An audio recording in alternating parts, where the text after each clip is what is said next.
Good morning. It is Tuesday, October the 22nd. Good to have you with us on Up to the Minute. We're live at the HCCTV studios this morning. On this Tuesday, Benji Escobar is my co-host this morning. He usually is in here on Tuesdays, but most recently he's in high demand. So he hosts other shows besides this one. Benji, anything special coming up this week, or are we going to see you on other shows?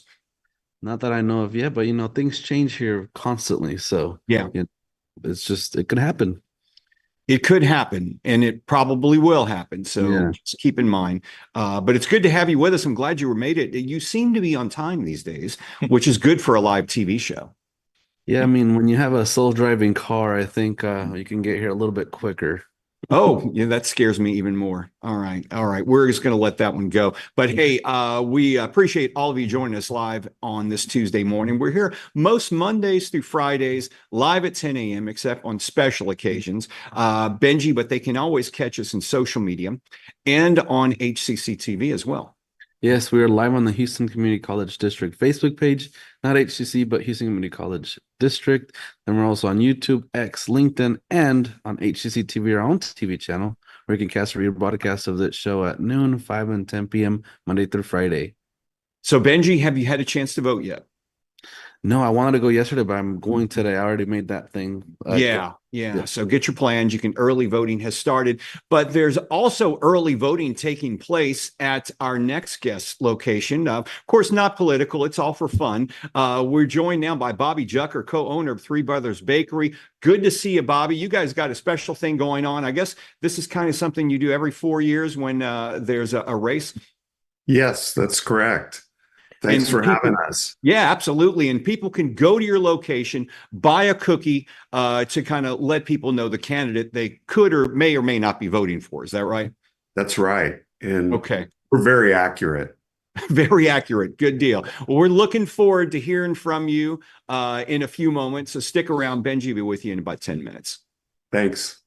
All right, so we've got to congratulate our newly named vice chancellor. That's a friend of ours who actually is in the building. Bob McCracken is the HCC interim vice chancellor of administration and operations. You were saying earlier it's a little bit different joining us here in the studio as opposed to just on the computer, right? It is. Good morning. It's. I don't have to think, right? When you're trying to work the computer and you're listening to the instructions and mute, not mute.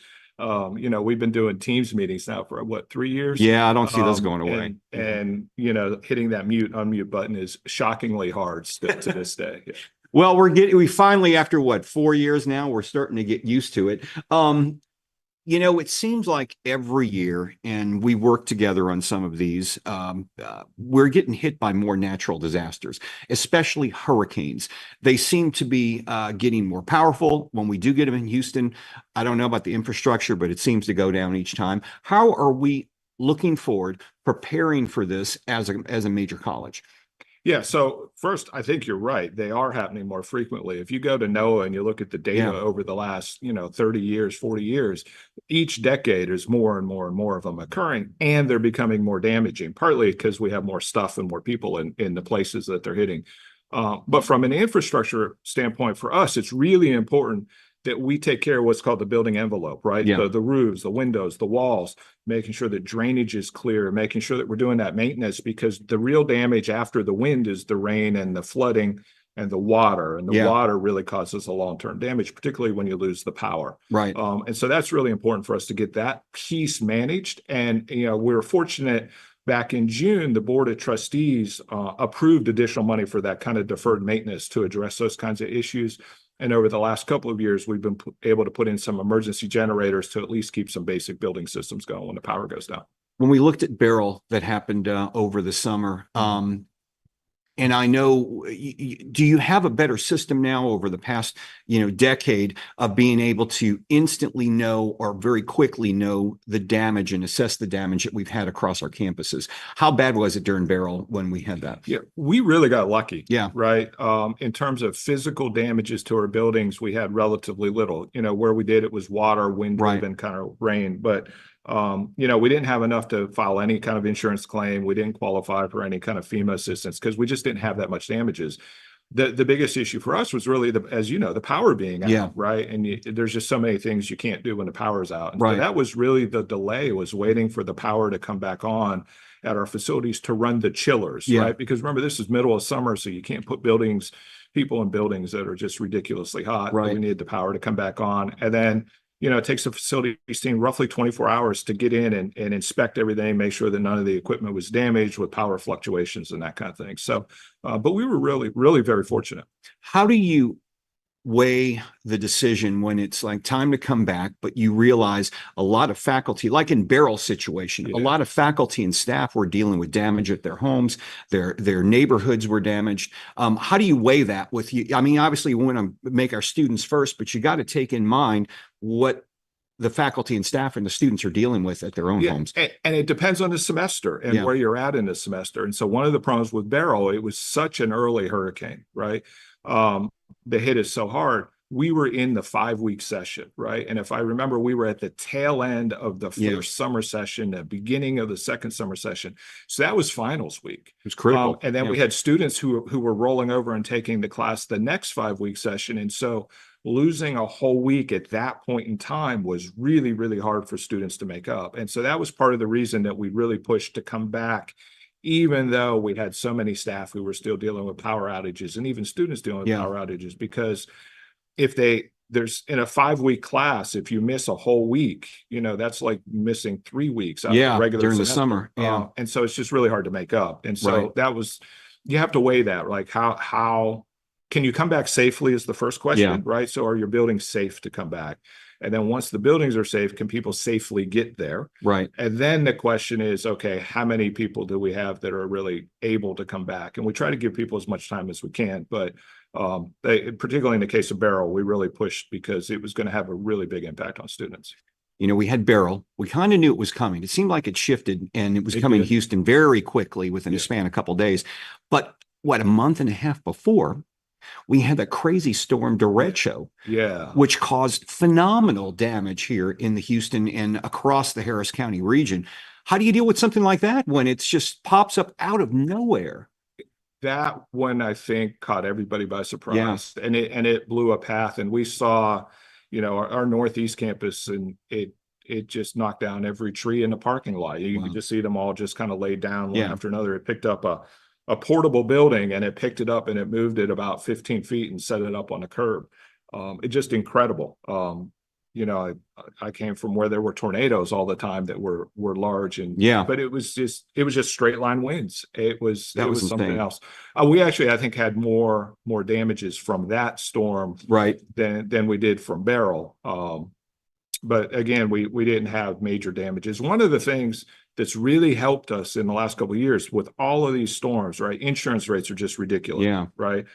Is that we have a stable financial position for the college. And what that's let us do is raise our deductibles so that we're not paying too much money for the insurance because we have enough cash reserves that we can function for. I don't know what our cash reserves are now, but they're almost like 9 months or something like that. So we don't need the cash right away to get things repaired and get back online and get moving. So that's been fortunate. That helps us save some money. You mentioned something about the Board of Trustees approving some funding. How have the Board of Trustees looked towards the vision of the future and how we can not prevent these things from happening, but negate or lessen our damages we get from them? So I think they've done a lot of things, right? So first of all, they're looking at what does the future bring for our students and our economy and the community, and what does that look like, and what kind of programming do we need to have in place to serve that? And then once you know the answer to that, you can talk about what kind of facilities you use and how do you reconfigure your existing facilities. We know so many students have shifted to online, right? It offers a ton of advantages, but it also frees up some space. So students who were previously sitting in a classroom are now sitting online. So now we can do some other things with those classrooms and do some specialty work in those spaces. So that's part of it. The other part I've mentioned, they've funded deferred maintenance projects and capital improvements to really kind of make the institution more resilient. A lot of that stuff is on the IT side, right? So if we can connect to people in ways other than physically sitting in the same room, it gives you a lot of flexibility, Right. right? And so then we're able to manage that. So they've been very supportive of those things. Safety and security. We live in the city of Houston. I mean, reality is violent crime has gone up. I know we have a new police chief. How are we looking forward with that, with his work? Yeah, so Chief Tim Ramirez, he's been with HCC for quite a number of years. Right. We're really excited. He was named our permanent police chief, which we're excited about that. You know, we pride ourselves on being a community college and being open to the community and being in neighborhoods across the city. We have 19 locations, and that's a big deal for us. But our buildings were built, you know, some of them were over 100 years ago, some were 40 and 50 years ago in a very different time. They weren't built like a school district building where you have a single point of entry and those kinds of things. And so our board in June approved a little over $8 million for some campus security enhancements and improvements where we can upgrade things and maintain that open feel and maintain the community college environment that we have, but increase the level of security that we're offering. And in particular, some behind the scenes tools to really help our police department keep us safe. Well, Bob, we appreciate you being here. Congrats on the new appointment, interim vice chancellor, HCC's administration and operations, Bob McCracken. We're going to take a short break. When we come back, if you haven't voted yet, stay tuned because we got a local bakery, friends of the show, who are going to lay down what's happening at their places involving the vote. Stay tuned. We're back in 60 seconds. When I grow up, I want to work at a school so I can be a teacher. From classroom to career, we're with you every step. Register for real-world education at hccs.edu.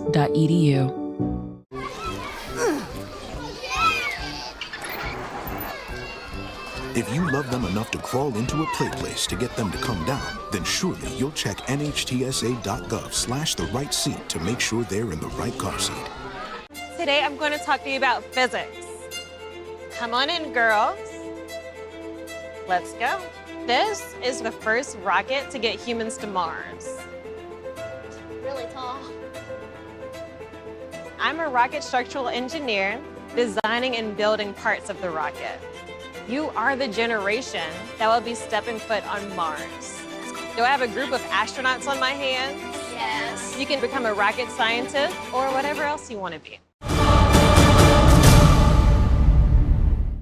We are back on Up to the Minute, and now we have Bobby Jucker, co-owner and fifth generation baker of Three Brothers Bakery. I mean, if you're from Houston, you know Three Brothers. So welcome back to the show, Bobby.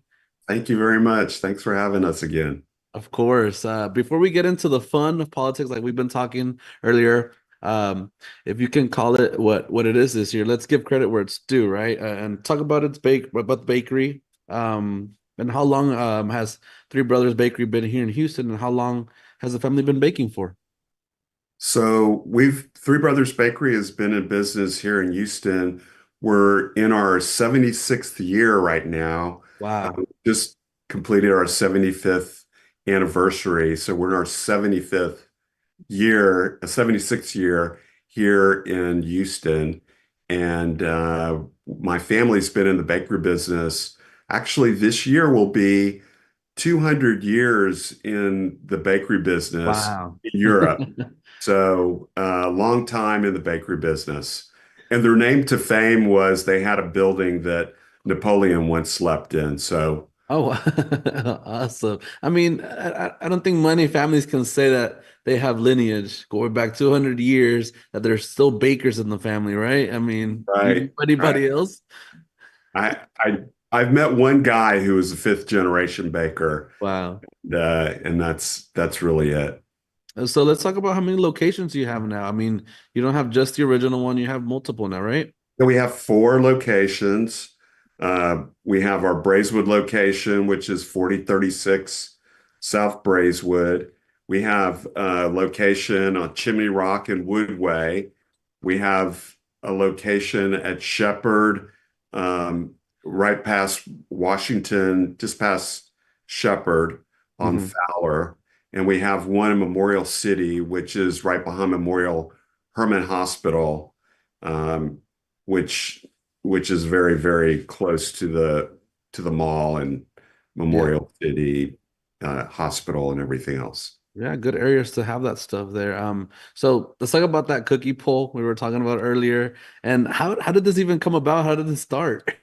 So the presidential cookie poll started in 2012. We were doing the Obama Romney cookies, and that's really where it started. And we've been doing it ever since. Um, and we make these cookies that look like the caricatures of the candidates. And then we have Gingy, who is our candidate because we want to be neutral, but it's not gingerbread, which we sell a ton of gingerbread. And we do other events like, Race for the Cure, Komen, and uh, the pink ribbon stuff and things of that nature. And So, so and would you say that, I mean, has this been kind of accurate? Have you missed one yet, or has it always been accurate with the well, poll, with the cookie poll? uh, I thought we were like 100% right on this entire time. And then my wife told me, she said, "Oh no, we went back and we looked and we've been wrong every single time. Oh So wow, we've been okay. 100% wrong every time." So that should be an indicator of what's to be is if Three Brothers poll is wrong, the other person is going to win. Oh, Uh, wow. So last election, I'm assuming President Trump won the poll. uh, well, yes, that is correct. Yes. Yeah, Okay. that So is so correct. when do y'all happen to know what the poll results is? When do y'all release that to the public? Right after the election, we will Yeah. release our poll predictions. Mhm. And just remember that we've been 100% wrong. Okay. So, but that's 100% right if you think about it, depending on which side you're on. Yeah. I mean, Gingy was actually in the lead for a while there. One of our really? he was just beating Biden. So, Yeah. but anyway, that was before all the change happened. I think I'd vote for Gingy too. I think that'll be my cookie there. He's our Um, favorite. so let me talk about any other thing that you have at your bakery. I mean, you just have wonderful array of baked goods, and you've been known nationally to Uh, be. I've seen you on TV just watching it. Three Brothers Bakeries pop up, and I mean, it's just tell us about your bakery, really, like all the stuff you offer. well, so I guess it was 2010. Uh, we won Best Pecan Pie, which is our pecan pie by Country Living Magazine. And that really changed our world. It changed our business. And we went from making about 250 pies to making over 20,000. And we ship all over the country. We ship the cookies all over the country now. So it really changed our business. And from that pie, we got an accolade from the Houston Chronicle. Greg Morago wrote an article and was talking with my wife and said, "Hey, is there anything is it possible you could do something different?" So they asked me to do this pie cake, which became the Pumpacapple. What happened? Yes, yes. And um, it became the Pumpacapple, and it went viral. And so it went to over 600 stations across the country, and it was pretty amazing. So we make that now also, which was a joke, but originally a joke. So our world changed because of our pecan pie, and now companies buy these and ship them to their customers. We've had companies get them from multiple different places and move all their business to us. So we've been very, very humbled by this pie. Humbled by. Yeah. Hey, Benji, I wanted to jump in real fast because I know, Bobby, you guys were also involved with one of our business plan competitions. We were involved in the business plan competition, and it was fantastic. Yeah. Not only did we learn a ton, we made some incredible people and met, just had relationships that are still continuing to this day because of that competition. And we use that plan still today. That's great. When we're going out to look for a new store, Yeah. or it's been great. I mean, really fantastic. And anybody who has a small business out there should really look into that small business competition, because it really teaches you a lot about small businesses, the ins, the outs, the good, the bad, everything else. I've also got to mention, you guys have your chocolate pecan pie is to die for. That I cannot pass the place on Washington without thanking it. Well, thank you for telling us that, because we love that chocolate pecan pie. And matter of fact, when we were packing pies one year, we messed one up, and we're like, well, what are we going to do with that? We'll just cut it up, and almost ate the whole pie myself. So, oh man, it is to die for. Incredible stuff. Thank you very much. Well, we wish you continued success. Tell your wife we said hello. It's always good to see both of you. Well, thank you very much, and we look forward to seeing you on the next one. And remember, and vote. That's right. That's great right. idea. Get out there and do that.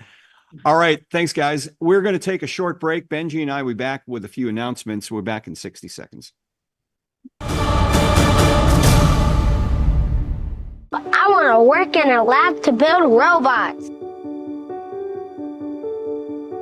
From classroom to career, we're with you every step. Register for real-world education at hccs.edu. That one day at PE when they were like yelling at me, and then you just linked arms with me. I don't think you know how much that helped me. I finally knew that I had somebody.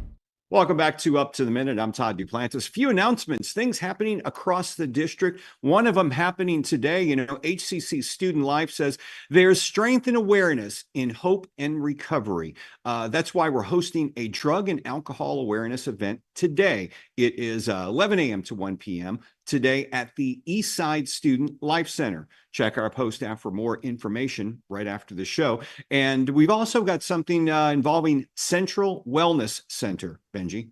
Yes, HCC Central's Wellness Center will host an open house for its Mindful Room, a peaceful, undisturbed space to facilitate the practice of mindfulness. HCC hopes to boost the overall well-being of our enrolled students and current faculty and staff. Light refreshments will be served. This will take place Wednesday, October 23rd at 11 a.m. at the HCC Central Wellness Center. Register today and check out our post after the show for more info. Financial literacy. HCC Southeast is helping graduates with a smooth transition, including with Reality Town. What's that all about? This engaging simulation game offers hands-on experiences in managing finances, making life decisions, and navigating adulthood. something a lot of us are already doing, right? 9 a.m. to 11 a.m., Wednesday, October 23rd. That's tomorrow. And then also on Thursday, 2 to 4 p.m., it's at HCC's Student Life Building. Check our post after the show for more information on that. And I want to skip on down because Benji, graduation deadlines have now been posted. Yes. Students are preparing to graduate. Must apply for graduation to show that they have met all their academic requirements to receive a diploma. If they plan to walk the stage at commencement, they must also register. The deadline to apply for graduation is November 1st, so apply soon. And deadline to register for commencement is November 15th. So check out our post after the show for more info. And spring registration for 2025 spring semester. Can you believe that? It's already here. You can register online right now. Go to hccs.edu/apply. Do it early. Get the classes in the times you need on the certain campus. Make sure you do so. Now, tomorrow we'll be discussing Coleman's upcoming cover and spooktacular career fair and Mad Lab tours. All right. And for Small Business Wednesday, we'll talk with a husband-wife team who've gone through 2 of the HCC's entrepreneurship programs to help them with their 2 businesses. All that and more tomorrow. Benji, get out and vote and grab some cookies and some chocolate pie for me, all right? I'll try that chocolate pie. That sounds pretty appetizing, I will say. It's epic. Epic. Okay. Awesome stuff. Hey, thanks for being here today. We'll see you tomorrow live at 10 a.m.